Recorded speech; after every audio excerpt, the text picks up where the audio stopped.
ईश्वर जो गॉड है उनकी पूजा कैसे करें। गॉड आपको बता रहे हैं कि उनकी पूजा आप कैसे करें। देखिए, जो हम डेली पूजा करते हैं तो उसमें हम कुछ चीज़ें जैसे दीपक जलाते हैं और अगरबत्ती जलाते हैं और मतलब जो भी चीज़ें करते हैं, भोग लगाते हैं, जल चढ़ाते हैं, तो ये सारी चीज़ें तो आपने अर्पित की, सामान को अर्पित किया।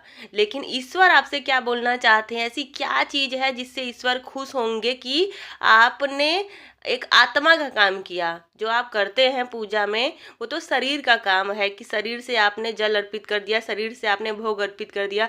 लेकिन भगवान को चाहिए क्या, उनकी आत्मा से समर्पित क्या चीज़ें आप दे रहे हैं भगवान को।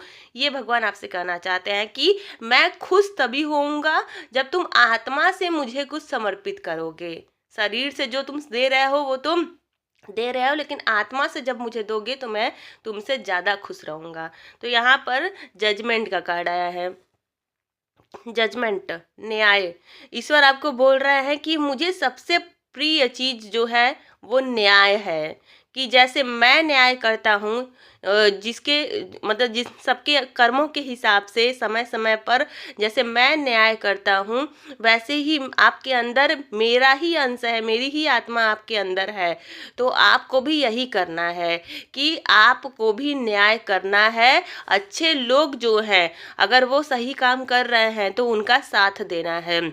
और जो खराब लोग हैं, जो गलत काम कर रहे हैं, जो बैड एनर्जी क्रिएट कर रहे हैं, जो ईश्वर के मार्ग में बाधा बन रहे हैं, ऐसे लोगों को क्या करना है, आपको उनको उनके लिए भी जजमेंट करना है कि उनको बताना है कि क्या सही है क्या गलत है। आपको कैसे कैसे आप इस अपने कामों से कैसे आप चीज़ों को खराब कर रहे हैं, ये सारी चीज़ें बताना। जब हम बताएंगे तभी क्या है, ईश्वर को न्याय पसंद है। जैसे हम ईश्वर से आशा लगाते हैं कि ईश्वर हमारे लिए न्याय करे, तो ईश्वर भी हमसे आशा लगाते हैं कि आप इस दुनिया के लिए न्याय करें। तो न्याय ईश्वर खुश हो जाएंगे उससे।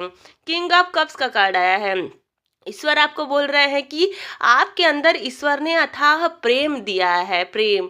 तो उस प्रेम को आप इस मदर अर्थ को समर्पित करें, पेड़ पौधों को समर्पित करें और जितने भी जीव जंतु हैं उनको समर्पित करें। ईश्वर ने जिस जिस चीज़ का क्रिएशन किया है उसको समर्पित करें।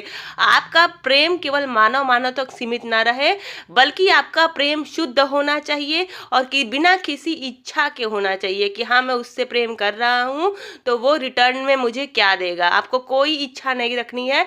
आपको जैसे समुद्र बहता है तो वो दायरा नहीं देखता है कि हाँ मुझे इतने दायरे